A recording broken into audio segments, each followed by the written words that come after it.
Voilà, donc aujourd'hui, nous avons le plaisir d'accueillir Delphine Russeil, qui est enseignante-chercheuse à Marseille, à l'Université de Marseille.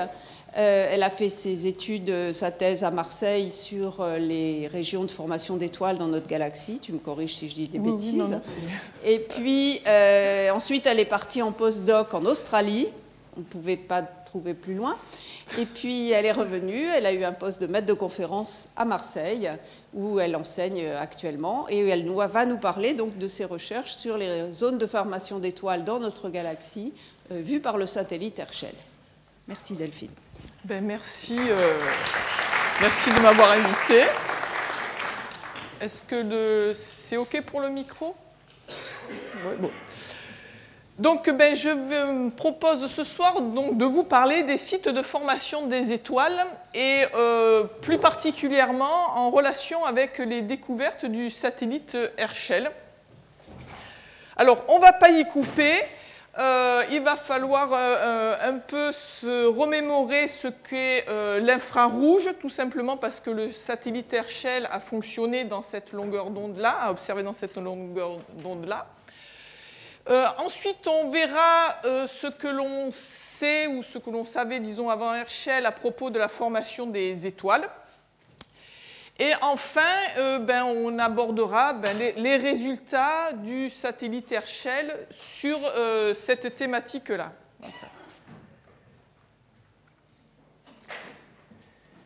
Donc, petit rappel à propos de l'infrarouge et en quoi cette longueur d'onde donc, est très importante et donc source d'information pour l'astronomie. Donc, ça fait, pour certains, j'imagine, ça va être des petits rappels. Donc, je vous rappelle que la description classique de la lumière, c'est une représentation ondulatoire, comme on peut le représenter ici.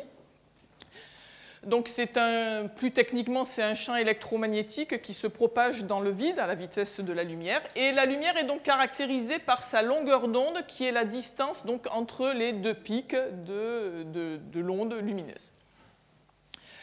Donc, selon la longueur d'onde donc, de la lumière, vous savez qu'on donne des noms différents à cette lumière. Donc, la partie entre le rouge et le violet, dont on a fait un zoom ici, est dite la partie visible, donc qui, par principe, est la tranche de longueur d'onde à laquelle l'œil est sensible, donc que nous voyons. Mais il se trouve qu'au-delà de cette tranche de longueur d'onde, qui est donc entre 400 et 700 nanomètres pour ceux qui ont l'habitude, eh bien, il y a d'autres longueurs d'onde qui correspondent à d'autres dénominations pour la lumière. Donc, on va commencer par des longueurs d'onde, disons, plus courtes, c'est-à-dire si on va au-delà du violet, on a donc le fameux ultraviolet que l'on a, pour lequel il faut se protéger donc l'été afin d'éviter les coups de soleil. À des longueurs d'onde encore plus petites, on a les rayons X qui sont dans la vie courante utilisés lors des radios médicales, donc comme c'est illustré ici. Et au-delà encore, vers des longueurs d'onde encore plus petites, on a les fameux rayons gamma. Si par contre on va du côté rouge et qu'on dépasse cette longueur d'onde du rouge, eh bien, donc si on fait ici le zoom, on a le domaine de l'infrarouge qui va donc plus particulièrement nous intéresser ce soir. En effet, ce domaine de longueur d'onde se trouve donc au-delà du rouge et c'est le rayonnement qui, dans la vie de tous les jours, correspond à la sensation de chauffage. D'ailleurs, c'est pour ça que les infrarouges sont utilisés dans tous les chauffages électriques que l'on utilise dans les salles de bain, par exemple. Bien sûr, si on va vers des longueurs d'onde plus grandes, donc l'infrarouge, c'est principalement aux alentours de 800 nanomètres, donc on y reviendra.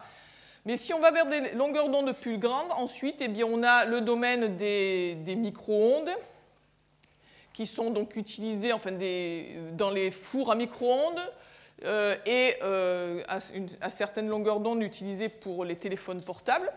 Et si on va vers des longueurs d'onde encore plus grandes, eh bien, on tombe dans le domaine dit radio, qui sont dans la vie de tous les jours utilisés pour transporter les émissions de télévision et de radio. Alors, ce soir, on va particulièrement s'intéresser à ce domaine ici, qui est l'infrarouge, qui est donc cette portion ici du domaine de longueur d'onde accessible, enfin du domaine de longueur d'onde totale. Et donc, en effet, l'infrarouge est habituellement en astrophysique subdivisé en trois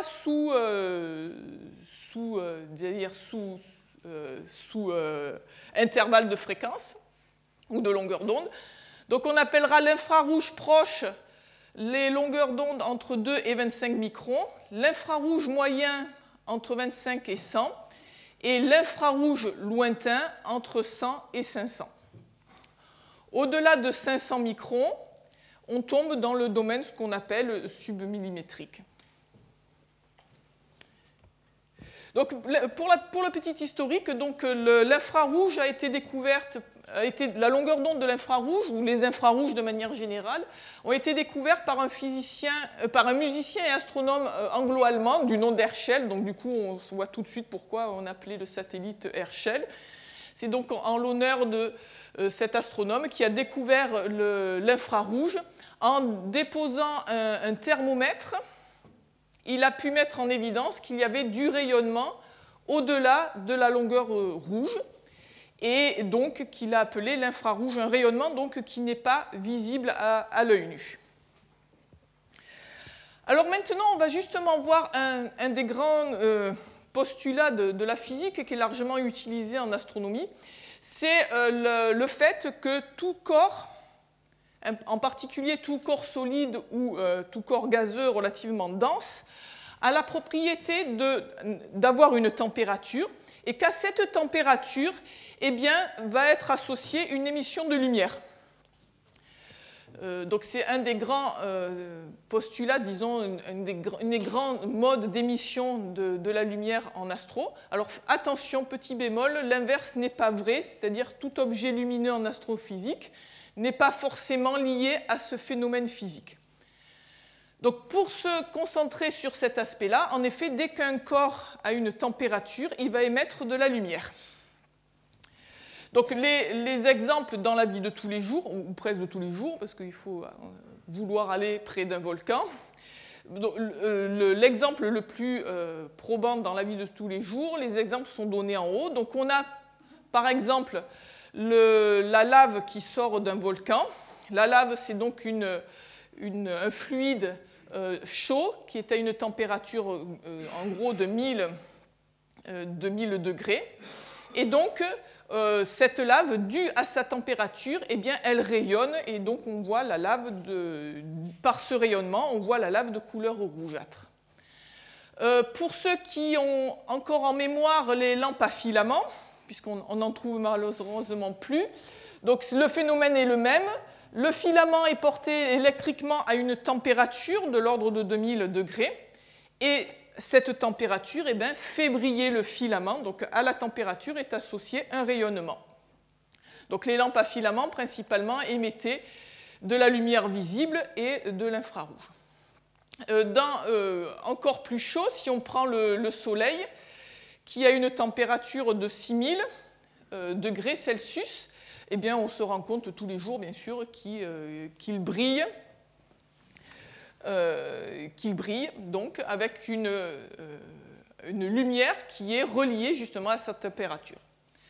Si par contre on va vers des corps plus froids, donc là jusqu'à présent on était entre 1000 et 6000, si on prend par exemple le corps humain, donc ça c'est moi, si on prend le corps humain, eh bien, le corps humain, c'est un corps qui, par principe, a une température, puisqu'on est à peu près à 37 degrés Celsius, et donc, on rayonne.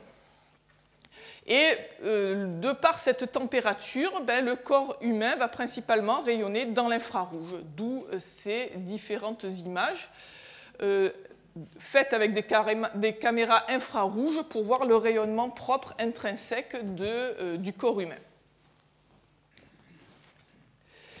Donc en effet, ce grand principe qui nous dit qu'un corps qui a une température, et donc il est source de lumière, et aussi, cette source de lumière va aussi donner la couleur que l'on voit de l'objet, selon ce principe-là. Et on s'aperçoit donc que plus un objet est chaud, plus il va avoir une couleur bleue. Et inversement, plus un objet est froid, plus il va avoir une couleur rouge, voire infrarouge ici. Donc l'exemple pour les objets chauds, dans cet exemple-là, j'ai pris une étoile chaude qui a une température supérieure à 20 000 degrés. Et ces étoiles, dites étoiles de type O, sont des objets donc, très chauds. Et ces étoiles chaudes émettent principalement dans l'ultraviolet et le bleu, et donc paraissent bleus. L'émission des corps qui ont donc une température suit ce type de courbe en cloche. Donc on voit qu'un corps qui a une température va émettre à plusieurs longueurs d'onde et que cette courbe a un pic. Et la position de cette courbe va dépendre de la température du corps. On voit que plus un corps est chaud, plus la courbe a un pic qui est vers les courtes longueurs d'onde. Plus un corps est froid, plus sa courbe est du côté du rouge et de l'infrarouge. Donc sont reportés ici quelques exemples. Donc en effet, le corps humain à 37 degrés, eh bien, il a une émission qui tombe exclusivement dans l'infrarouge. Et donc, on ne voit, avec l'œil, on ne voit pas cette émission-là, même si elle existe. Et pour illustrer la seconde courbe, la lave, la température de la lave qui est de 1000 degrés fait que la courbe pique dans l'infrarouge, c'est-à-dire qu'en fait, la lave de volcan émet énormément dans l'infrarouge, mais nous, on ne la voit pas. Ce qu'on voit, c'est la partie de l'émission ici qui tombe dans le rouge du domaine visible. Donc c'est pour ça que la lave apparaît rouge. Donc on voit que plus un corps est froid, plus il va émettre dans le rouge, puis surtout dans l'infrarouge. Du coup, on peut déjà à ce niveau-là poser une espèce de tableau de correspondance entre la longueur d'onde à laquelle le pic ici survient et la température du corps. Donc, prenons un exemple. Donc, le corps humain, on a pour une température de 37 degrés, eh bien, la courbe que l'on vient de voir va piquer à 9 microns, qui est donc du proche infrarouge. Et on peut étendre cette correspondance à des températures de plus en plus froides. Donc, par exemple, un corps à moins de 130 degrés Celsius va avoir une émission qui va piquer à 70 microns, etc. Et plus le corps est froid, plus il va avoir son émission qui va être importante dans les infrarouges lointains. Donc, par exemple, 350 pour des corps qui ont une température de moins de 165 degrés. Alors justement, le satellite Herschel, on va y revenir, a observé dans ce domaine de longueur d'onde-là. Donc ça veut dire qu'il a sondé, qu'il a observé des structures froides. Donc reprenons maintenant justement l'importance de l'infrarouge en astrophysique et surtout je me limiterai à l'aspect galactique de cette utilisation de l'infrarouge. Donc en effet, si on prend une image par exemple ici de la constellation d'Orion, donc certainement vous reconnaissez la constellation qui a été soulignée avec des petits traits, et puis pour ceux qui ont l'habitude, il y a la fameuse nébuleuse d'Orion ici. On voit qu'en optique, c'est-à-dire à l'œil nu ou dans le domaine du visible, on voit quasiment que des étoiles et rien d'autre. Dès qu'on passe dans le domaine de l'infrarouge, qui est l'image de droite, donc, qui est une image qui a été faite par le satellite IRAS il y a plus de 10 ans, même voire plus, eh bien on s'aperçoit qu'on a une vision totalement différente de ce même champ de vue, puisqu'on récupère cette fois-ci plutôt l'émission de structures étendues, tandis que les étoiles ont quasiment disparu. Donc par exemple, vous voyez cette étoile ici, on ne la voit plus en infrarouge. Et donc en effet, l'infrarouge va être le domaine privilégié d'observation pour pouvoir étudier donc les objets froids. Donc ici principalement, on va récupérer l'émission de la poussière qui est dans le milieu interstellaire et qui se trouve être froide. Donc en effet, entre les étoiles, on s'est aperçu d'ailleurs depuis longtemps qu'il y avait de la poussière, que cette poussière était donc froide, et puisqu'elle est froide, eh bien on ne peut l'observer quasiment qu'en infrarouge. On peut faire un zoom sur la petite, ici, nébuleuse gazeuse qui est la nébuleuse d'Orion. Si on fait un zoom, on voit la nébuleuse d'Orion telle qu'elle est si on en fait des images dans le domaine optique. Et à droite, eh bien, on a la contrepartie de ce même champ, vu cette fois-ci avec le satellite Herschel. Donc on voit qu'on a une vision totalement différente de la région. La nébuleuse d'Orion, on se rappellera que ce qu'on voit ici, c'est le gaz. Alors qu'à droite, comme c'est une image infrarouge, eh bien on récupère exclusivement l'émission de la poussière qui est froide. Donc à ce niveau-là, on s'arrêtera 2 minutes. Pour ceux qui n'ont pas l'habitude, c'est qu'en astronomie, il faut se méfier de la couleur des images. Donc, en effet, on utilise des codages informatiques pour pouvoir recréer des images, surtout des images infrarouges, pour lesquelles, eh bien, comme on ne les voit pas, on est obligé d'utiliser des codages. Donc, dans cette image ici, qui est donc l'émission de la poussière, on fera attention que ce qui apparaît plutôt en bleuté, c'est la poussière légèrement plus chaude, mais ça reste froid, hein, je veux dire, on est à plus ou moins 10 degrés, autour de moins de 165 degrés. Donc en bleu, c'est de la poussière froide, mais légèrement plus chaude que l'émission rougeâtre que l'on voit dans cette image. Hein. Donc il faudra bien se méfier que dès qu'on montre des images infrarouges, le code de couleur qui a été utilisé, c'est que ce qui est en bleu est légèrement plus chaud que ce qui est en rouge. Donc on peut maintenant aborder la seconde partie, j'allais dire théorique, de notre propos. C'est sur la formation des étoiles. Donc comment se forment les étoiles ? Et on va commencer par regarder comment se forment les étoiles de faible masse, c'est-à-dire les étoiles comme notre Soleil. Donc le schéma habituel que l'on a, c'est que donc les étoiles vont se former dans des grands nuages moléculaires, c'est-à-dire qui sont constitués exclusivement d'hydrogène sous sa forme moléculaire, et que dans ces nuages, il y a des surdensités qui vont apparaître, et que les étoiles vont se former dans ces surdensités. Donc là, on fait un zoom ici sur cette surdensité qu'on appelle à ce moment-là un cœur préstellaire. Au départ, le cœur préstellaire est exclusivement formé d'hydrogène moléculaire et de forme sphérique, comme on peut le voir sur le schéma.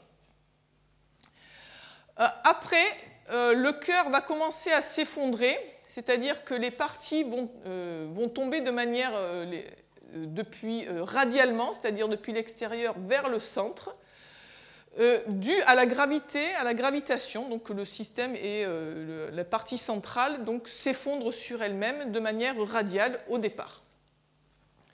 Mais comme tout cœur a une légère rotation, cette légère rotation va transformer la morphologie sphérique du cœur en un disque, et à ce moment-là, la chute de matière au centre, en fait, va se faire par l'intermédiaire d'un disque d'accrétion. C'est-à-dire que la matière va tomber sur la partie centrale et s'accumuler sur la partie centrale. Laquelle partie centrale commence à s'échauffer. On appelle alors cette phase la phase de proto-étoile. La partie centrale, donc, c'est l'étoile qui est en train de se former. Elle va accumuler de la matière jusqu'à ce que la température soit suffisante pour initier le phénomène de fusion de l'hydrogène. Quand la proto-étoile enclenche cette fusion, à ce moment-là, elle devient une étoile, à proprement parler. Donc là, on a schématiquement comment se forme donc une étoile de faible masse, c'est-à-dire une étoile de type solaire. Cette partie-là, dans la phase d'évolution, la partie finale est donc l'étoile elle-même. Et donc l'étoile est à ce moment-là visible à l'œil. Je l'ai mis entre guillemets parce que après, si vous utilisez des télescopes, bien sûr, mais là, quand l'étoile devient étoile, elle devient réellement visible à l'œil nu. Par contre, les phases précédentes eh bien, vont être exclusivement observables dans les longueurs d'onde de l'infrarouge. Donc pour cette phase ici de protoétoile, c'est principalement le satellite Spitzer qui permet d'avoir l'information sur cette phase-là. Donc, on ne regardera pas ce qu'a fait le satellite Spitzer. Par contre, pour les phases plutôt préstellaires, eh bien, ça va être plutôt le satellite Herschel, puisque je vous rappelle que la température ici est très basse et que ce n'est qu'au fur et à mesure de son évolution que l'objet s'échauffe et gagne en température. Donc, les phases primordiales de formation des étoiles vont nécessiter d'utiliser des instruments qui observent principalement dans l'infrarouge lointain, et pour être plus large, qui observent dans le submillimétrique, c'est-à-dire dans les domaines radio. Alors, pour les étoiles de faible masse, qu'est-ce qu'on sait sur ces étoiles? Alors, on va prendre leur évolution à l'envers. On sait que les étoiles comme le Soleil finissent leur vie comme des nébuleuses planétaires. Et pour ceux qui ont l'habitude, les nébuleuses planétaires sont aisément observables dans le domaine optique avec des télescopes.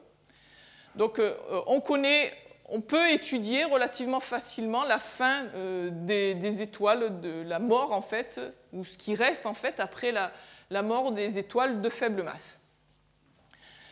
Avant de mourir, les étoiles de faible masse passent par une phase de géantes rouges, qui sont des étoiles, donc, comme leur nom l'indique, relativement rouges.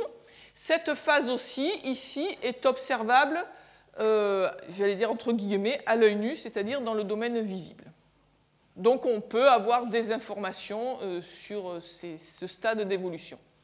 Si on remonte encore l'évolution des étoiles, quand l'étoile est dans sa phase dite de séquence principale, comme elle l'est actuellement le Soleil, eh bien là, les étoiles dans leur état, j'allais dire, normal, sont facilement observables et donc étudiables dans le domaine visible. Ça commence à être plus difficile d'observer des étoiles dans leur phase juste avant la mise en route des réactions de fusion. Donc en effet, comme on l'a vu sur le schéma précédent, on s'attend à ce qu'il y ait la formation d'un disque d'accrétion autour de l'étoile. Et malgré tout, malgré, disons, la difficulté, ces disques sont observables. Donc on a ici quelques exemples de disques protostellaires, en fait, où on voit donc le disque de poussière, ici, dans lequel est en train de se former l'étoile au centre. Alors là, sur cette image, donc ce sont des images faites avec le Hubble Space Telescope, on voit le disque et on ne voit pas trop l'étoile parce qu'elle est au centre, donc elle est complètement occultée par le disque. Dans cette autre image, par contre, on devine l'étoile, du moins le chauffage du disque, dû à l'étoile qui est au centre. Donc on commence à avoir quand même des informations sur cette phase d'évolution des étoiles grâce à des images donc principalement dans le visible ou dans le proche infrarouge. Par contre, ce qui manque, et ce qui manquait jusqu'à présent, c'est d'avoir accès au lieu de formation de ces étoiles. Donc on savait que les étoiles de faible masse comme celles de forte masse naissent dans des nuages moléculaires, mais jusqu'à présent, on n'arrivait pas à avoir une vision claire de ces structures. Donc c'est ce qu'on va voir, Herschel a permis de mettre en évidence de manière large. Si on reprend notre schéma de manière, disons, plus technique, donc depuis la chute de la matière au centre du globule pour former l'étoile au centre, la phase de disque, et ensuite la phase où la phase de disque dit épais, et puis le disque final qui reste, le disque résiduel qui reste autour de l'étoile une fois que l'étoile a initié sa fusion de l'hydrogène en son centre. Donc, en aparté, bien sûr, on s'attend à ce que ce soit dans ces disques que se forment les planètes au cours de la formation de l'étoile, ou juste après la formation de l'étoile, les planètes, bien sûr, vont se former dans ces disques d'accrétion. Mais nous, on va s'intéresser principalement aux phases initiales. À gauche est représentée la façon dont rayonne l'objet, donc en fonction du temps. Donc le temps d'évolution, c'est depuis le haut vers le bas, où ici l'étoile est complètement formée. Donc on voit que l'objet initial où se forme l'étoile est un nuage, un petit globule de gaz très froid, et qui va donc émettre principalement dans l'infrarouge, l'infrarouge moyen, voire l'infrarouge lointain, comme on peut le voir par cette courbe. Et au cours de son évolution, donc l'objet devient de plus en plus chaud, jusqu'à avoir carrément l'émission de l'étoile, ce qui va se traduire par une courbe qui, au fur et à mesure des phases d'évolution de l'étoile, va vers le domaine optique, et donc dans la phase finale avec une très faible émission infrarouge. Alors justement, Herschel a permis d'observer principalement les deux premières phases, parce que comme on peut le voir entre les deux traits bleus délimitent le domaine de longueur d'onde qu'Herschel a observé. Et donc on peut voir qu'il est tout particulièrement sensible à l'émission ici de ces premières phases de formation des étoiles. Donc c'était un des principaux, un des principaux thèmes d'étude d'Herschel, c'était justement l'étude des premières phases de formation des étoiles.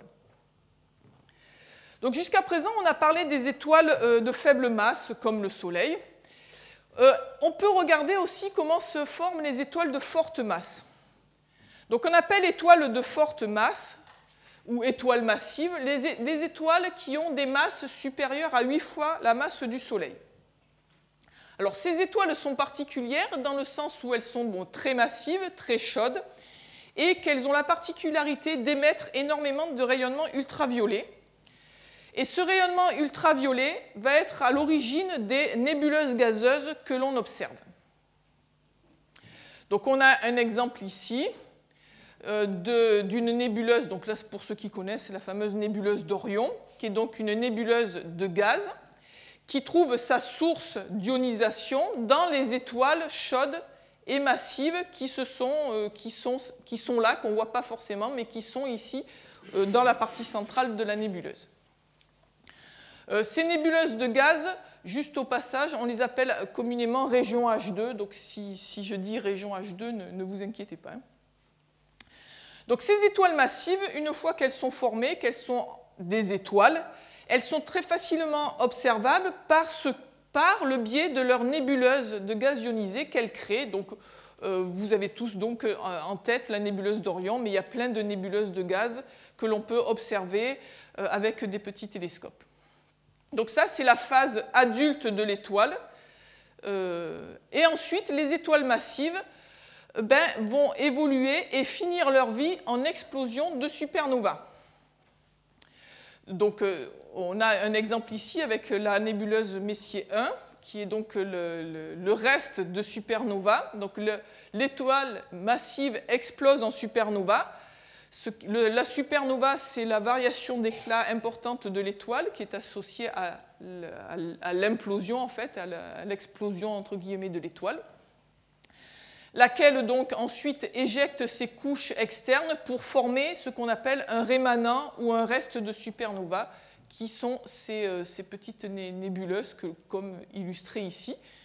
Et donc les dernières phases, les phases de fin de vie des étoiles massives, sont des phases que l'on peut étudier relativement facilement. Si on voit des supernovas, on peut étudier comment évolue la supernova ou comment évolue le reste de supernova. Les étoiles massives, dans leur phase précédant leur fin de vie, on les observe très facilement par leur région H2. Par contre, ce qui manquait, encore une fois, c'est de pouvoir identifier et d'étudier les lieux réellement, le lieu de formation de ces étoiles massives. Donc, comme pour les étoiles de faible masse, jusqu'à présent, on n'avait pas une vision claire du lieu où elles se formaient. Mais maintenant, justement, ce cadre peut être rempli grâce aux observations d'Herschel. Donc on va y revenir. On s'aperçoit que les étoiles, de manière générale, y compris les étoiles massives, se forment au sein de cœurs moléculaires massifs que l'on peut observer parce que ces cœurs moléculaires contiennent aussi de la poussière. Et donc on peut observer ces cœurs de formation des étoiles massives grâce à Herschel. Donc on a quelques exemples ici. Donc je vous les pointe ici. Là, on a deux cœurs où sont en train de se former des étoiles massives. Alors pourquoi s'intéresse-t-on aux étoiles massives? En fait, le problème des étoiles de forte masse, c'est qu'on n'arrive pas à expliquer leur formation théoriquement. Donc en effet, pour les étoiles de faible masse, si je reviens en arrière, ici, ce scénario colle très bien avec les observations. Par contre, pour les étoiles de forte masse, eh bien, le scénario ne marche plus. Et donc, on se trouve avec un problème. Quel est ce problème? Donc, en effet, les étoiles de forte masse, comme on l'a vu, sont des étoiles qui vont avoir un fort rayonnement ultraviolet. Mais elles vont l'avoir très tôt. Et donc, on s'attend à ce que les étoiles massives, donc, alors qu'elles sont en train d'accréter de la matière, déclenchent la fusion de l'hydrogène et donc émettent du rayonnement ultraviolet. Et ce rayonnement ultraviolet, eh bien, va arrêter l'accrétion de matière qui tombe par le disque. Le problème, c'est que si ça arrête l'accrétion de matière, eh bien, l'étoile ne va pas pouvoir devenir massive et on ne devrait pas observer d'étoiles de très forte masse. Donc, en effet, le rayonnement ultraviolet va arrêter l'accrétion de matière et l'étoile ne pourra pas gagner en masse et donc ne pourra pas être massive, d'après les théories. Or, pourtant, on en observe des étoiles massives. Donc, ça veut dire que, eh bien, si je peux dire, la nature a contrebalancé ce problème-là. Et justement, pour comprendre comment se forment les étoiles massives, eh bien, l'enjeu était justement de trouver, d'observer et d'étudier les premières phases d'évolution de ces étoiles. Et cela n'a été possible que grâce au satellite Herschel, c'est-à-dire qu'on a pu enfin accéder au cocon initial de la formation des étoiles massives grâce aux données du satellite Herschel. Donc en effet, le satellite Herschel, on va le voir, nous a donné une nouvelle vision de notre galaxie que l'on n'avait pas jusqu'à présent, et donc sous-entendu une nouvelle vision des sites de formation des étoiles. Donc juste pour faire un peu l'historique, donc on se rappelle que le satellite Herschel est donc un satellite infrarouge qui a été lancé en 2009. Donc ça, c'est la vraie image de la fusée Ariane 5 qui a lancé le satellite. Donc là, sur cette image, le satellite est à l'intérieur ici. Le satellite Herschel a été lancé conjointement avec le fameux satellite Planck. Et nous, on va se focaliser sur Herschel. Le Herschel a été ensuite placé sur une orbite stable qui se trouve à 1,5 million de kilomètres de la Terre, le fameux point L2. Voici une image du satellite Herschel, bien sûr, avant qu'il ne fût lancé. Donc on voit le télescope, et c'est le plus gros télescope lancé jusqu'à présent, mis donc en orbite, ou mis dans l'espace, si l'on peut dire, puisque le diamètre du télescope est de 3,5 mètres de diamètre. Donc on voit ici le miroir et puis l'écran qui permet d'écranter la lumière, de protéger le télescope de la lumière du soleil. À l'intérieur donc du télescope, enfin juste après le télescope. Donc le télescope lui-même permet de collecter la lumière, et ensuite cette lumière était envoyée sur 3 instruments qui s'appellent PAX, SPIR et IFI. Ces 3 instruments sont toujours, puisque le télescope est toujours là-haut, sont placés dans le cryostat, lequel cryostat était refroidi jusqu'à moins 272 degrés Celsius. Donc en effet, puisqu'on observe dans l'infrarouge, eh bien, il faut refroidir l'ensemble du télescope et notamment l'ensemble des instruments pour ne pas observer sa propre émission thermique. Ce serait bête de s'observer soi-même. Donc l'ensemble était refroidi jusqu'à une température très proche du zéro absolu. Donc ces 3 instruments ont permis à la fois de faire des images et des spectres. Nous, on va se focaliser principalement sur l'aspect image obtenu. Ces 3 instruments fonctionnaient à des longueurs d'onde légèrement différentes. L'instrument PAX travaillait entre 60 et en gros 200 microns. L'instrument SPIR entre 200 et 670 microns. Et l'instrument IFI, lui, n'a permis d'observer que des spectres, mais il fonctionnait dans un domaine de longueur d'onde entre à peu près 160 et 600 microns de longueur d'onde. Donc l'avantage du satellite Herschel, c'était que pour la première fois, dans le domaine de l'infrarouge, on avait une très haute résolution spatiale, c'est-à-dire qu'on arrivait à distinguer des structures, entre 6 et 36 arcs secondes pour ceux à qui ça parle. Donc surtout, on arrivait à voir des structures très fines dans l'émission infrarouge. Et aussi, ça a permis d'avoir une large couverture du ciel dans ces longueurs d'onde-là, et notamment le plan galactique qui a été donc totalement observé de manière complète par le satellite Herschel. Donc ça combine à la fois une résolution spatiale très intéressante, sans précédent, et une couverture pour le domaine du galactique, je parle bien, sans précédent aussi. Donc justement, nous, ici, on parle principalement de l'astrophysique de notre galaxie, mais bon, gardons en mémoire que le satellite Herschel a quand même observé des objets extragalactiques. Donc ici, on a un exemple d'une image obtenue par le satellite Herschel de la galaxie d'Andromède, ce qui permet de voir d'ailleurs la bonne résolution qu'avait ce satellite. Donc ça, c'est la galaxie d'Andromède. Donc en effet, plusieurs programmes d'observation du satellite étaient dédiés aussi à des observations extragalactiques, et comme galactiques, stellaires ou spectroscopiques. Donc on a un exemple ici, donc au passage de l'observation de l'enveloppe autour de l'étoile Betelgeuse, donc l'enveloppe de poussière ici, autour de l'étoile. Et aussi, le satellite Herschel a permis une étude très approfondie de l'émission de la détection de l'eau et d'éléments organiques. Donc notamment ici, on voit un exemple du spectre observé dans la direction de la nébuleuse d'Orion et avec toute une ribambelle de raies, dont notamment les fameuses raies de l'eau qui ont été largement étudiées et observées par le satellite Herschel. Donc c'est pour illustrer juste les capacités de ce satellite. Donc malheureusement, la mission est terminée. Le satellite, je pense, est resté... Enfin, ils l'ont laissé là-haut, de toute façon.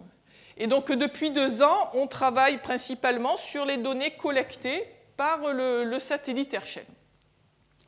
Et donc, tout particulièrement, on va regarder ce qu'il a apporté vis-à-vis de l'observation et de l'étude de notre galaxie, en relation, bien sûr, toujours avec la formation des étoiles. Donc, on a un exemple ici d'une image de notre galaxie. Donc, je vous rappelle, notre galaxie, on la voit depuis l'intérieur. Et donc, vu depuis l'intérieur, notre galaxie, le disque de notre galaxie apparaît comme une longue traînée blanchâtre que l'on appelle la Voie lactée. Donc ça, c'est une image que l'on pourrait, enfin une image dans le domaine optique, c'est-à-dire entre guillemets à l'œil nu. Avant de commencer par le satellite Herschel, on peut voir d'abord l'émission d'une portion du plan de notre galaxie. dans la longueur d'onde dite rouge qui permet de voir le gaz ionisé. Donc attention, c'est une image en noir et blanc, donc ça peut être assez surprenant. On prendra comme référence, pour les images qui vont suivre, cette petite région H2, cette région de gaz ionisé qu'on appelle RCW120. Et on voit donc une large portion du plan de la galaxie. On voit donc que l'émission du gaz ionisé se trouve sous forme de petites régions H2, mais aussi sous forme d'émissions plus diffuses, et puis des zones où il semble ne rien y avoir. Si maintenant là-dessus, on superpose l'émission de la poussière froide observée par Herschel, donc là c'est une image, enfin une composition d'images de ce même champ du plan galactique, fait dans le cadre du programme AIGAL, qui a été donc un sondage systématique du plan de la galaxie avec Herschel. Eh bien, on s'aperçoit qu'on a une vision totalement différente, puisqu'on voit que dans les zones où apparemment il n'y avait rien, on voit apparaître en fait l'émission de la poussière. Et donc, je vais mettre le contraste plus fort. Donc, voilà ce que nous a donné Herschel comme image du plan de notre galaxie. Donc, ça, c'est qu'une petite portion du plan. Donc, on se rappelle ici que, puisque c'est une image infrarouge, ça veut dire qu'on voit de la poussière froide. Et que le codage utilisé, en bleu, c'est la poussière froide, mais un peu plus chaude que ce qu'on voit en rouge. Donc on voit que en fait, bien, tout le plan de la galaxie est rempli de poussière. Donc ça, ce sont des images faites par le satellite Herschel, superposées, disons, dans deux bandes à 70 et 350 microns. On voit déjà la qualité de la résolution de l'image. Pour justement bien juger de l'apport de Herschel, on peut comparer cette image à son prédécesseur qui était le satellite IRAS, qui a été un des premiers grands satellites infrarouges qui a permis d'observer aussi de larges portions du ciel. Donc là, je vais vous superposer l'image qu'avait IRAS de ce même champ. Donc voilà l'image IRAS. Donc on reconnaît globalement les structures, mais on voit que la résolution était très mauvaise. Et que Herschel, par rapport à IRAS, si on revient en arrière, vous voyez la différence. Donc Herschel a permis d'avoir une vision sans précédent du plan de la galaxie. On peut l'illustrer encore un peu mieux ici, si on reprend notre petite région H2 RCW120, qui est ici. Eh bien, on a ce qu'a observé IRAS, donc ce qu'on avait avant, et ce qu'on a maintenant grâce à Herschel. Donc un gain considérable en résolution. On voit que l'on arrive à distinguer les structures de l'émission de la poussière dans la direction de cette nébuleuse, mais surtout qu'on arrive à distinguer des sources, vous voyez les sources compactes, tous ces petits points, qui n'étaient pas visibles jusqu'à présent. Donc là, d'autres images obtenues par Herschel du plan de notre galaxie. Donc toujours bien garder en mémoire que ce qui est bleu est légèrement plus chaud que ce qui est rouge. Donc là, c'est encore une portion du plan de la galaxie, et on s'aperçoit donc que de la poussière, il y en a de partout, que cette poussière est plus ou moins froide, il vaut mieux dire ce mot, plus ou moins froide, avec des zones légèrement plus chaudes et des zones plus froides.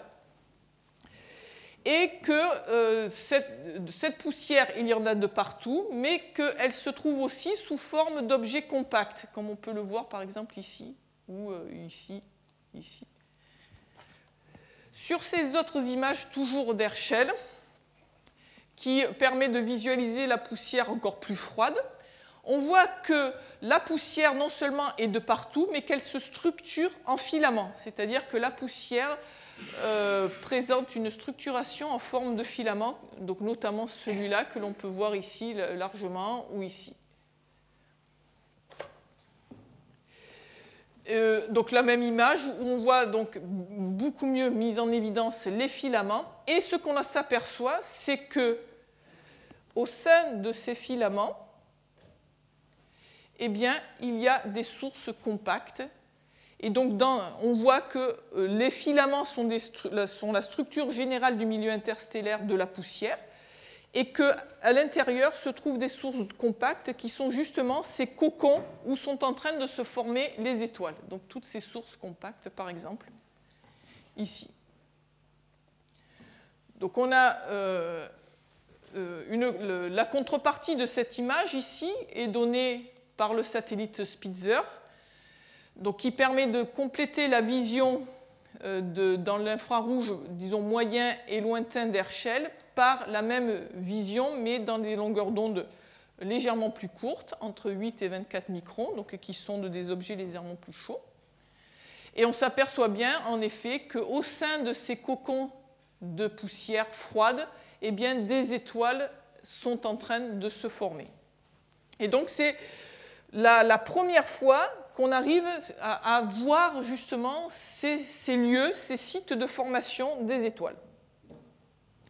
Alors, comme on peut le voir sur cette image, donc il y a deux structures prédominantes qui ressortent. Grâce au satellite Herschel, on met en évidence une structuration en filament et en parallèle des petites sources compactes, des petits globules à l'intérieur duquel vont se former ou sont en train de se former des étoiles. Donc on a ces deux structures qui coexistent.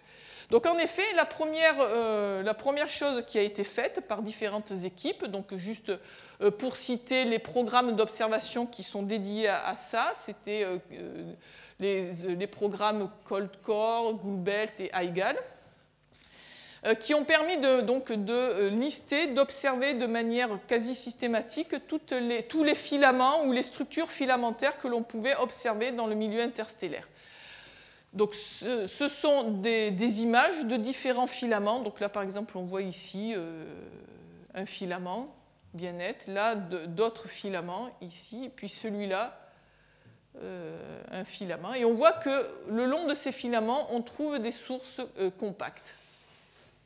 Donc, une première étude a été dédiée à l'étude de ces filaments. Et on s'est aperçu que si les filaments avaient des longueurs qui pouvaient être relativement différentes d'un endroit à l'autre dans la galaxie, par contre, ces filaments avaient tous des épaisseurs, c'est-à-dire si on fait une coupe ici du filament, avaient toutes des épaisseurs très similaires. Donc ces filaments ont une épaisseur caractéristique de l'ordre de 0,1 parsec. Bon, ça ne vous parle pas peut-être, mais ce qui est intéressant, c'est qu'ils ont tous une épaisseur très similaire, malgré des longueurs différentes. Donc ça a été toute une étude qui a été faite sur les filaments, et donc un des résultats essentiels aussi donc, des observations d'Herschel. Herschel a aussi permis de montrer, grâce à sa bonne résolution, que si on regarde un peu plus près ces filaments de poussière, ils se structuraient en filaments principaux, c'est-à-dire des filaments relativement riches en matière, auxquels venaient se joindre des sous-filaments, donc comme par exemple ici, dans une structure qui est schématisée ici, donc où on a un filament principal et des sous-filaments qui convergent vers le filament principal de manière, disons, relativement perpendiculaire. Donc ça aussi, grâce à la résolution des images d'Herschel, c'est un résultat fondamental du satellite Herschel. Et des études plus approfondies ont montré que l'alignement des filaments était corrélé ou anticorrélé au champ magnétique. En effet, on montre que les filaments dits principaux sont perpendiculaires aux lignes de champ magnétique, donc qui sont représentées ici en vert, qui sont des lignes de champ magnétique galactiques généraux, alors que les petits dits sous-filaments qui pointent vers le filament principal ont tendance à être alignés dans la même direction que le champ magnétique. Donc ici, c'est le schéma, et on retrouve bien cette structure dans les observations d'Herschel, avec un filament principal et des petits filaments ici qui semblent converger vers le filament principal. Donc dans un second aspect, il y a eu l'étude des cœurs. Donc on a vu qu'il y avait des filaments, puis il y avait des sources compactes. Donc maintenant, on va aussi voir comment on a pu caractériser pour la première fois ces sources compactes. On va le faire sur cet exemple, qui est l'exemple de la région H2 NGC 6334. Bon, ça ne vous parle peut-être pas. Donc on voit une image Herschel de cette région. Alors c'est vrai que d'emblée, ce qui saute aux yeux, c'est la structure filamentaire. Donc là, du coup, vous ne pouvez pas nier que le milieu interstellaire est structuré en filaments plus ou moins longs. Mais on va, dans cette partie, plutôt se focaliser sur les petites sources compactes que l'on peut bien voir, par exemple, ici. Donc, juste au passage, cette émission infrarouge des poussières froides correspond en fait à une zone qui est la région H2, NGC 6334, ici. On voit que la partie ici, dans l'optique, on ne voit rien, mais que quand on est en infrarouge, on s'aperçoit qu'il y a beaucoup de poussière dans cette direction. Par contre, le filament ici central, disons le filament majeur, eh bien, on le voit, on le devine en ombre chinoise, si l'on peut dire, par rapport en sombre ici sur la région H2. Donc on voit le filament principal, on le devine ici, qui traverse la région H2. En fait, c'est une collection de régions H2. Alors comment est-ce qu'on peut caractériser ces sources compactes? Parce que le but, c'est d'avoir l'information physique sur ces cœurs, puisqu'on veut étudier ces cœurs pour comprendre la formation des étoiles, et notamment des étoiles massives. Donc la technique est la suivante. On prend les images de Herschel, on utilise un algorithme qui va permettre d'extraire et de mesurer l'émission de ces sources dans toutes les images Herschel. Donc c'est illustré ici par cette image, où on voit les ellipses qui délimitent ces structures compactes. À partir de ces mesures et d'une courbe théorique, représentée ici, on en tire les informations essentielles qui sont la température, notamment la température et la masse de ces cœurs. Donc, grâce à Herschel, c'est la première fois qu'on avait accès aussi largement à ce type d'informations, c'est-à-dire à quelle est la masse de ces structures compactes que l'on observe. Donc on a la masse, la température, donc on a d'autres informations comme la luminosité et la taille que l'on peut mesurer sur l'image de ces sources compactes. On a une illustration ici, notamment sur un zoom, où on voit la source ici, vue à différentes longueurs d'onde dans les 5 bandes observées par Herschel, donc ici, ici, ici, et on voit que eh bien, ce cœur apparaît très bien dans l'infrarouge lointain, alors qu'on le devine, enfin on ne le voit pas du tout à 70 microns et on commence à le deviner que vers 160 et 250 microns. Et donc dans cet exemple-là, on peut déterminer la masse de ce cœur, et ce cœur, par exemple, fait 90 fois la masse du Soleil, et a une température de à peu près 14 Kelvin. Donc, grâce à Herschel, on peut avoir accès à une grosse collection de cœurs pour lequel on peut déterminer les paramètres physiques, température et masse. Les premiers résultats montrent que si on sélectionne les cœurs les plus massifs, puisqu'on s'attend à ce que les étoiles massives se forment dans les plus gros cœurs, puisqu'il faut de la matière pour former ces étoiles, eh bien, on a les premiers résultats de ces études montrent qu'en effet, l'accrétion de masse est continue, même pour les étoiles massives, en fait, eh bien, même pour les étoiles massives, pendant que l'étoile est en train de se former au centre, eh bien, la masse continue à venir et à grossir dans le cœur. Et il a été montré aussi un autre résultat marquant, c'est que le nuage dans lequel l'étoile est en train de se former devient en effet de plus en plus compact au cours du temps. C'est-à-dire qu'au départ, le nuage où se forme l'étoile est relativement gros et massif, et ensuite, eh bien, ils deviennent de plus en plus petits et ils deviennent de plus en plus compacts. Donc ce sont de résultats importants concernant la formation des étoiles massives qui vont permettre de contraindre les modèles qui permettent d'expliquer la formation de ces étoiles massives. Alors, dans un troisième volet, même si on ne l'a pas vu jusqu'à présent, Herschel a permis aussi d'étudier la formation des étoiles, dite formation induite par les régions H2. Donc en effet, jusqu'à présent, on a vu que dans le milieu interstellaire, il y avait des filaments et que les étoiles se formaient au sein de structures compactes qui se trouvaient au sein de ces filaments. Mais on observe aussi que les étoiles vont pouvoir être formées dues à l'influence des régions H2. Donc, quels sont les différents modèles, d'abord, avant de venir à l'observation? Donc, quand une étoile massive est formée, est adulte, on a vu qu'elle crée une région H2, une région de gaz ionisé autour d'elle. Ce qu'il faut voir, c'est que ces régions H2, en fait, sont en expansion. Donc, c'est la zone rouge. Donc, l'étoile massive et chaude et massive au centre crée une région H2 qui, en fait, est en expansion. Et cette expansion va influencer l'environnement de l'étoile et créer une couche de surdensité, ici, tout autour de la région H2. Et c'est au sein de cette couche ici que de la formation stellaire va pouvoir se former. Donc c'est dite de la formation stellaire induite par l'expansion de la région H2. Donc ça veut dire que la formation stellaire, en fait, va appeler la formation stellaire et donc il va y avoir un processus, si on peut dire, d'autogénération de formation d'étoiles autour des régions H2.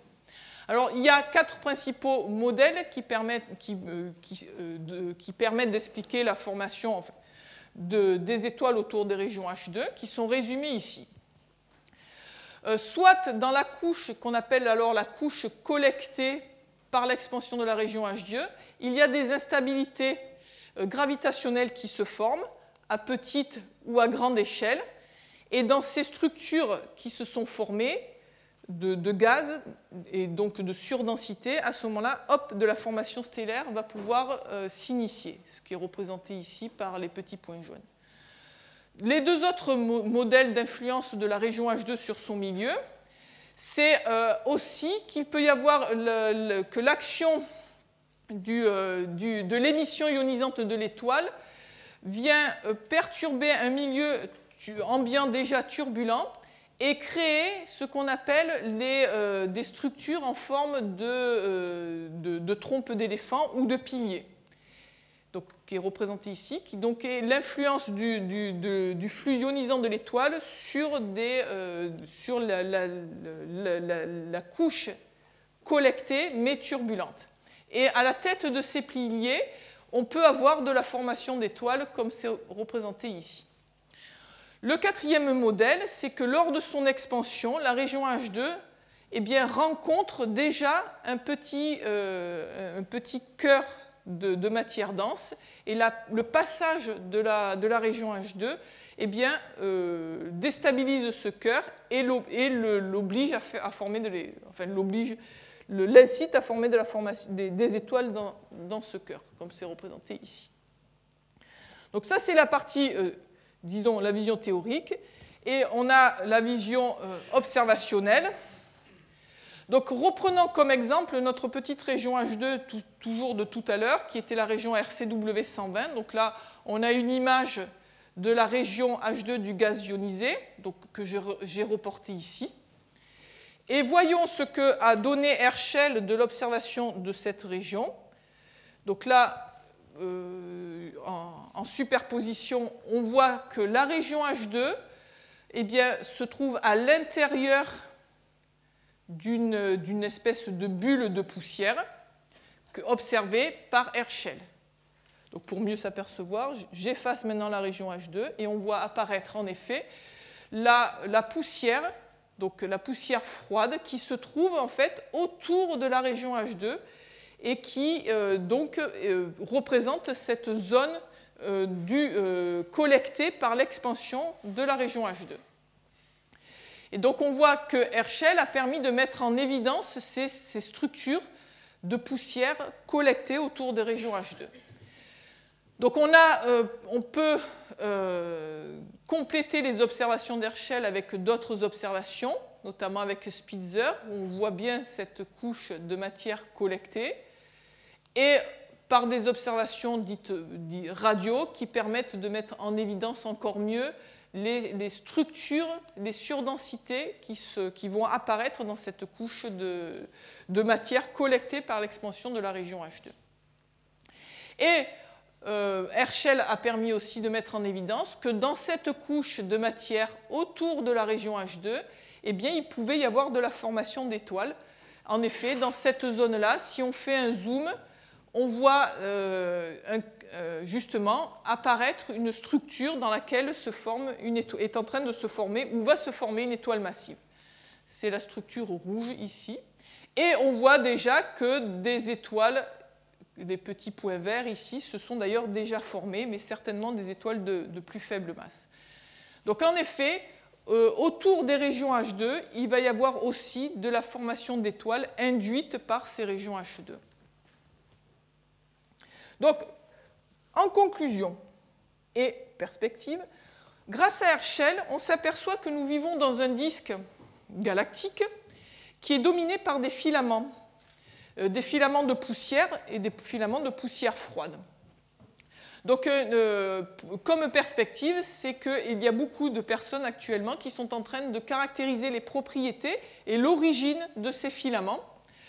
Et cela passe par des observations complémentaires dans le domaine radio et submillimétrique. Donc, en effet, il y a énormément de surveys ou de surveys systématiques, d'observations systématiques du plan de la galaxie qui sont en cours ou qui viennent juste de finir, qui ont été effectuées avec des radiotélescopes pour pouvoir caractériser encore mieux ces filaments. Donc, je cite au passage donc les sondages dits Atlas-Gal et Cédigisme qui sont en cours d'être observés, qui vont observer donc, essayer d'observer ces structures dans le domaine radio et dans des domaines dits des raies moléculaires pour pouvoir mieux caractériser la cinématique de ces filaments. On s'aperçoit grâce à Herschel, on s'est aperçu donc que les étoiles se forment soit le long de filaments, soit sur le bord de régions H2. Donc ça, grâce à Herschel, on a vraiment une vision globale de ça, puisqu'on arrive à observer plein d'objets et plein de cœurs qui permettent d'avoir une étude systématique de ces cocons de formation d'étoiles. On peut maintenant aussi, grâce à Herschel, on a pu préciser, sélectionner plutôt des candidats de cœurs où sont en train de se former les étoiles massives. Et on est dans l'observation après Herschel, c'est-à-dire que grâce à Herschel, on a établi tout un catalogue de cœurs où sont en train de se former des étoiles massives. Et maintenant, on est en train de caractériser ces cœurs grâce à nouveau à des observations qui sont en cours ou qui vont être faites grâce aux grands télescopes dits radio et submillimétriques que sont ALMA, par exemple, et NOEMA. Donc toujours pour avoir accès à l'émission, cette fois-ci, des molécules elles-mêmes. Donc, pour ce qui est de l'aspect des filaments et pour comprendre leur origine, un gros travail est actuellement en cours par différentes équipes pour essayer de comprendre leur origine. Et bien sûr, ce travail passe par une approche purement numérique, c'est-à-dire des simulations qui permettent d'essayer de comprendre comment se forment ces filaments.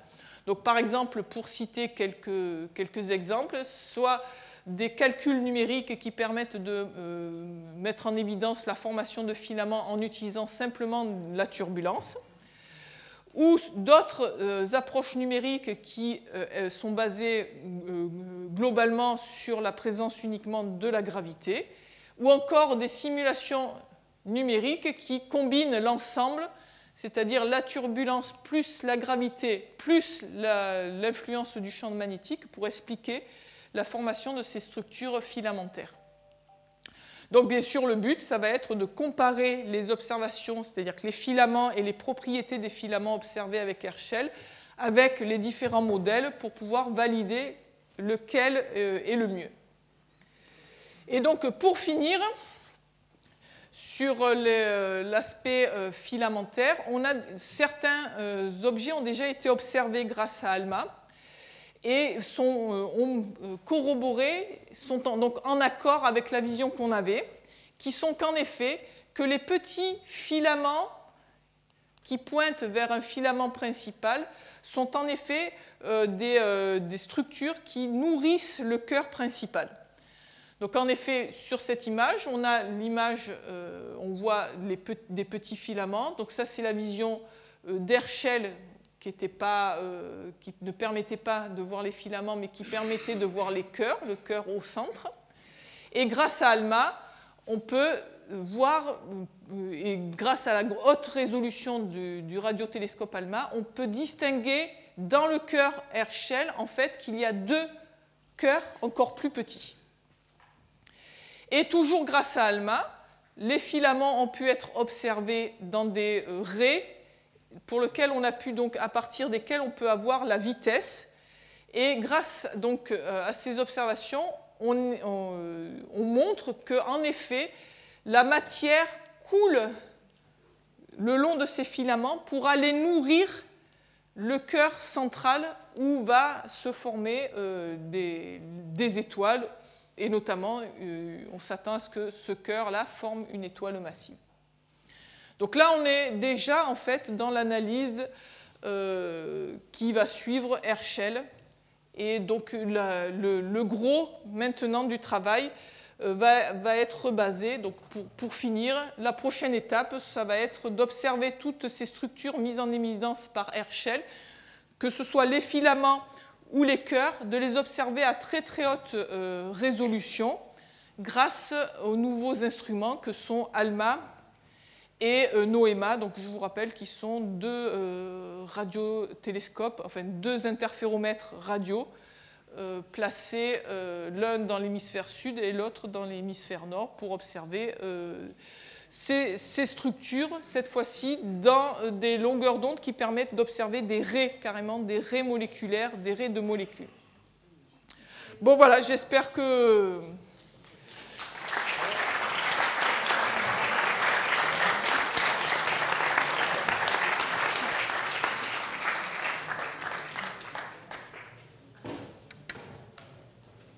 Merci beaucoup, Delphine. On va prendre quelques questions. Qui se lance? Oui.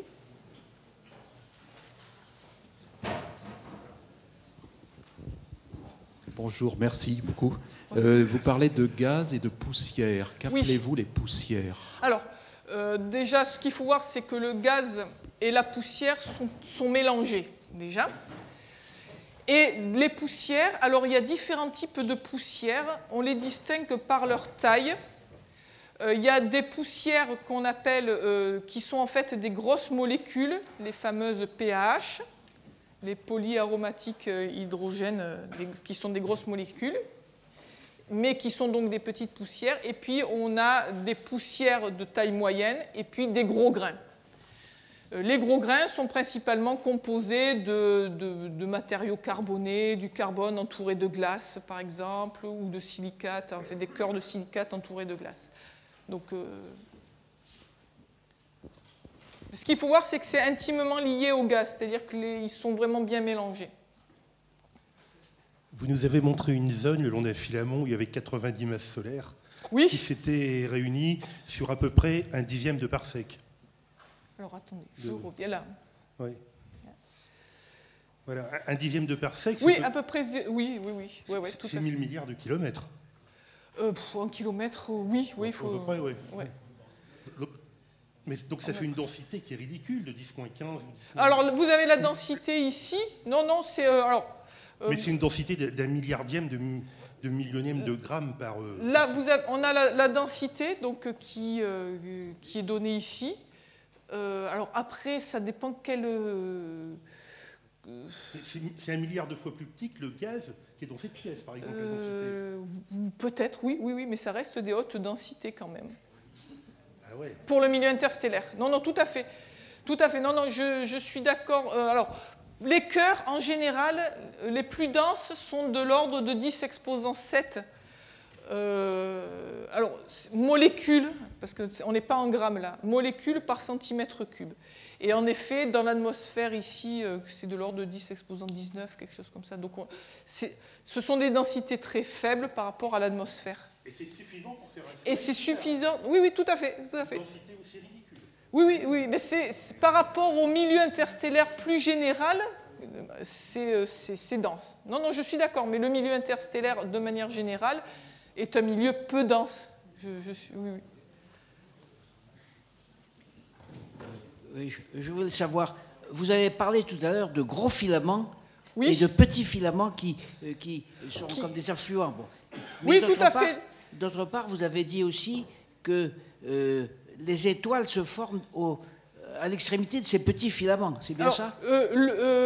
Non, ils se forment le long des filaments. Le long des gros filaments ou des... Alors, principalement, les étoiles vont se former le long des gros filaments. Les gros filaments sont nourris en matière par les petits filaments.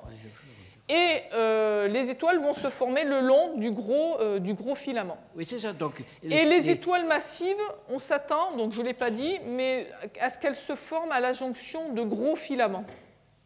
Ah oui. Donc les petites étoiles peu massives vont se former un peu partout le long du gros filament. Et les étoiles massives, on s'attend à ce que se forment à la jonction de gros filaments. Autrement dit, les étoiles, c'est entre là. Les petits filaments, ce sont en quelque sorte les affluents, et les étoiles, les petites étoiles seraient créées à cet endroit-là, tandis que les grosses étoiles seraient créées à l'intersection des gros filaments. Voilà, les grosses étoiles, on s'attend à ce qu'elles vont se créer à l'intersection des gros filaments, et les petits filaments nourrissent le gros filament, c'est-à-dire que les étoiles ne vont pas forcément se créer. Donc si je prends ce schéma, s'il y a un filament ici, les petites étoiles ne vont pas forcément se créer là, mais elles vont pouvoir se créer le long du gros filament. Mais ce qu'il faut voir, c'est que le gros filament est nourri par les petits filaments, et dans le gros filament, ensuite, il y a formation des étoiles. Enfin, c'est la vision qu'on en a maintenant, disons. Oui, à propos des étoiles massives, vous avez dit qu'il y avait un problème. D'abord, je suppose qu'il y en a plusieurs, mais oui. c'est que le fort rayonnement ultraviolet arrêtait l'accrétion de matière. Oui, on s'attend. Pourquoi? Alors, ce qu'il faut voir, c'est que la lumière exerce une pression. C'est ce qu'on appelle la pression radiative. Et donc, la lumière, en particulier ultraviolette, va avoir une pression très importante. Et donc, la lumière, elle va avoir tendance à repousser, disons, à exercer une pression sur la poussière et sur le gaz, et donc à empêcher l'accrétion. Comme le Soleil exerce une petite pression. Mais pour les étoiles massives, comme ce flux lumineux est très très intense, on s'attend à ce que ça ait un impact. Ce que n'ont pas les petites étoiles, parce qu'elles ont un flux beaucoup plus faible. Ça se produirait aussi avec le visible ou pas? Ah, la pression de radiation se produit à toutes les longueurs d'onde, tout à fait. Mais il se trouve que les UV sont beaucoup plus... Oui, les UV sont beaucoup plus, c'est surtout la quantité, et les UV et la quantité de lumière, en fait, l'intensité. Bonjour, je voudrais savoir comment on évalue la masse ou la densité à partir des images d'Herschel. Alors, donc c'était ici. Je suis contente, j'allais la poser celle-là. Donc on mesure sur les images. Donc il faut repérer le cœur et on mesure la quantité de lumière dans l'ouverture du cœur. D'accord? Et on le fait sur différentes images. Donc on a en fait l'intensité lumineuse, le flux lumineux du cœur à différentes longueurs d'onde. C'est ce qui est représenté ici. Donc les petits points, ce sont les mesures.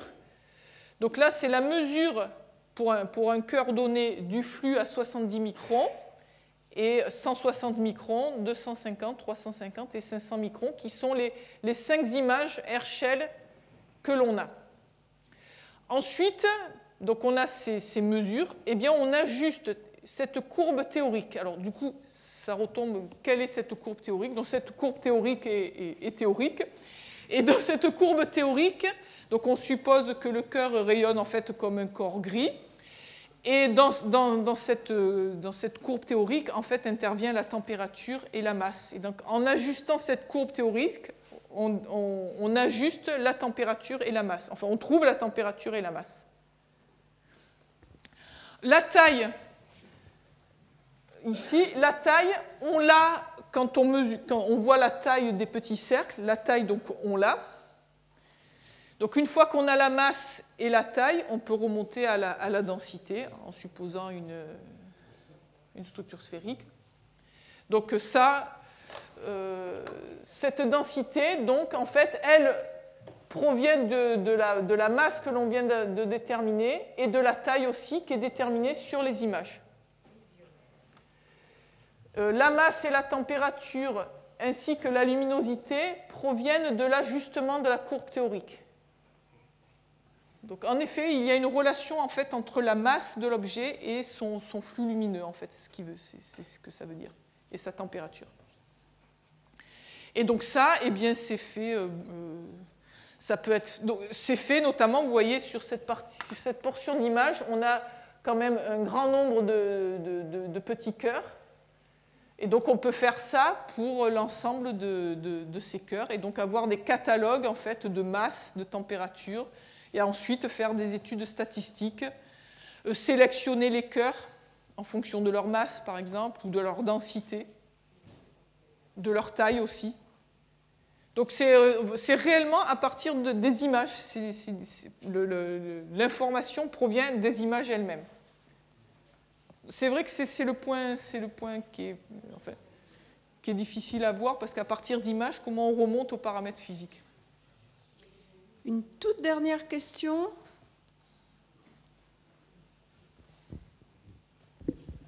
Le long des filaments, la matière, le gaz se déplace. C'est comme un fleuve, ça se déplace vers un endroit. On connaît la vitesse à laquelle ça se déplace? Alors justement, c'est le but, parce que sur des images, on ne peut pas avoir la vitesse. Donc c'est le but des observations avec ALMA, qui va permettre d'observer les raies moléculaires, par exemple les raies de CO, ou les raies de molécules. Et si on a l'information spectrale, donc on a l'information en vitesse. Donc c'est pour ça qu'il y a toute une... Mais bon, pour, notamment donc, dans cet exemple-là, eh bien justement, là on voit qu'on a ce qu'on appelle le champ de vitesse. Donc là, c'est la vitesse en kilomètres par seconde ici, qui est codée. Donc là, notamment, ce filament, disons, vient vers nous, celui-là va vers là-bas. Et donc, grâce à l'analyse de ces vitesses qui ont été observées grâce à l'arrêt N2H+, qui est une molécule, grâce à ALMA, pour cet objet, on montre en effet que le gaz suit le filament pour tomber ici vers le... Donc, en effet, que le gaz et la poussière, enfin, le gaz suivent les filaments et pour tomber vers la partie plus centrale. C'est-à-dire que ces filaments ici, notés F1, F2 jusqu'à F6, sont en train, en effet, de nourrir le cœur. C'est-à-dire que la matière est en train de tomber le long de ces filaments vers le cœur central. Pour les autres régions, on n'a pas encore l'information. C'est-à-dire pour des régions, disons, plus larges comme ici ou comme là, pour l'instant, on n'a pas encore l'information. On ne sait pas comment la matière se déplace dans les filaments parce qu'on n'a pas encore fait les observations adéquates. Mais sur des petites zones, on a déjà quelques informations. Donc en effet, on s'attend à ce que la matière soit en train de couler des petits filaments vers le gros central. Et de nourrir en fait le gros filament, de lui apporter de la masse. Bon, eh bien, écoutez, on sait à peu près tout sur la formation d'étoiles. Oui, merci beaucoup, Delphine.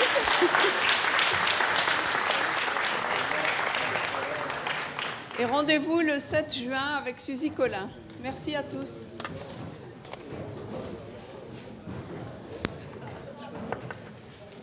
Merci beaucoup, c'était passionnant, c'est magnifique. C'est incroyable. Oui, oui, oui. Excusez-moi, c'est encore pas bien net. Donc les grosses étoiles, c'est au carrefour de plusieurs gros filaments. Voilà.